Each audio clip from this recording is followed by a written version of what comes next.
Hi guys previous వ్లాగ్‌లో చెప్పా గదా! సో, మమ్మీ వాళ్ళు ఇక్కడ డాన్స్ ప్రాక్టీస్ చేస్తున్నారనమాట. సో, ఇన్‌స్టా రీల్ కోసము స్టెప్స్ ప్రాక్టీస్ చేస్తున్నారు. సో, ఎవరు ముందు వెళ్ళాలి, ఎవరు వెనక్కి రావాలనేసి మాట్లాడుకుంటూ మేము చెప్పినట్టు చేస్తున్నారనమాట. వాళ్ళు వాళ్ళ గ్యాదరింగ్ అయ్యి ఇట్లా మాట్లాడుకొని ఇలా చేస్తున్నారు ఫ్యాషన్ షో లాగా.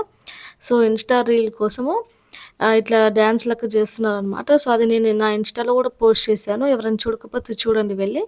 ఇది అయిపోయాక ఫ్యాషన్ షో లాగా వన్ బై వన్ నించొని ఇట్లా శారీస్ తోటి ఫోజులిచ్చారనమాట. సో, ఇది అయిపోయాక డాన్స్‌లు గూడా స్టార్ట్ చేశారు మా బంజారా సాంగ్స్‌కి. వీళ్ళతో పాటు మా పెదనాన్న, మా మాస వాళ్ళు గూడా మధ్యలో జాయిన్ అయ్యి వాళ్ళు గూడా ఫుల్‌గా డాన్స్‌లు వేస్తూ ఎంజాయ్ చేశారనమాట. సో, ఇట్లా ఫ్యామిలీస్ తోటి ఎక్కడికైనా టూర్‌కి లేదా ఇట్లా చిన్న ట్రిప్‌లాగా వెళ్తే అది ఎంతో హ్యాపీగా అనిపిస్తది గదా! సో, మీరెప్పుడు ఇట్లా ఎంజాయ్ చేశారో నాకు కామెంట్ సెక్షన్‌లో కామెంట్ చేసి చెప్పండి. సో, ఇదే రోజు వ్లాగ్ నెక్స్ట్ వ్లాగ్ వస్తుంది. బాయ్.